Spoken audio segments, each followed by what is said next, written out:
AP BJP అధ్యక్ష ఎన్నికకు notification విడుదలైంది. అభ్యర్థులకు నామినేషన్ పత్రాలు ఇవ్వనున్నారు ఏపీ బీజేపీ రాష్ట్ర ఎన్నికల అధికారి పాక సత్యనారాయణ. రేపు ఉదయం 11 గంటల నుంచి మధ్యాహ్నం 1 గంట వరకు నామినేషన్లు స్వీకరిస్తారు. అలాగే రేపు మధ్యాహ్నం 1 గంట నుంచి 2 గంటల వరకు నామినేషన్ల స్క్రూటినీ ఉంటుంది. రేపు సాయంత్రం 4 గంటల వరకు నామినేషన్ల ఉపసంహరణకు గడువు ఇచ్చారు. ఎల్లుండి ఏపీ బీజేపీ ఎన్నిక అధ్యక్షుడిని పేరుని ప్రకటిస్తారు. ఏపీ బీజేపీ అధ్యక్ష రేసులో ప్రస్తుత అధ్యక్షురాలు పురంధేశ్వరి, ఎమ్మెల్యే సుజనా చౌదరి, మాజీ సీఎం కిరణ్ కుమార్ రెడ్డి పేర్లు వినిపిస్తున్నారు. పివిఎన్ మాధవ్ తనకు అవకాశం ఇవ్వాలని కోరుతున్నారు.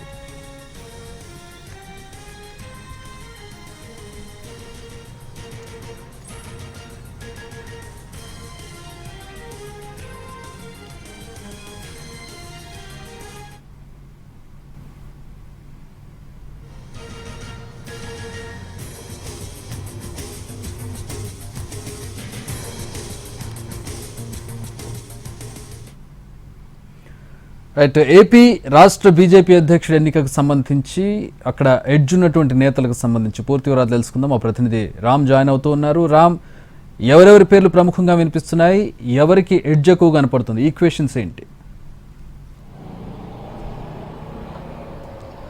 చక్రి, కొద్దిసేపటి క్రితమే ఈ ఏపీ బీజేపీ రాష్ట్ర అధ్యక్షుని ఎన్నికకు సంబంధించినటువంటి నోటిఫికేషన్ విడుదల చేశారు. రేపటి నుంచి రేపు నామినేషన్ల స్వీకరణ, అలాగే నామినేషన్ల ఉపసంహరణ కావచ్చు, సాయంత్రానికి నామినేషన్లు ఫైనల్ అయ్యేటటువంటి పరిస్థితి అయితే ఉంది. అలాగే ఎల్లుండు ఎన్నిక ఫైనల్ చేసి అధ్యక్షుడిని కూడా అనౌన్స్ చేసేటటువంటి పరిస్థితి ఉంటుంది. అయితే దీనికి సంబంధించి ఇప్పటికే పురంధేశ్వరి తన పదవీ కాలాన్ని 2 సంవత్సరాలే పూర్తయింది. ఖచ్చితంగా అయితే ఒక 3 సంవత్సరాలు ఉండాలి. ఆ 3 సంవత్సరాలకి సంబంధించి కూడా 1 సంవత్సరానికి ఎక్స్టెన్షన్ కూడా కావాలి అని అడుగుతున్నారని అయితే తెలుస్తుంది. ఇంకొక పక్కన చూస్తే కనుక ఇటు కిరణ్ కుమార్ రెడ్డి కావచ్చు, పివిఎన్ మాధవ్ కావచ్చు, వీళ్ళు కూడా అధ్యక్ష రేసులో ఉన్నారని అయితే తెలుస్తుంది.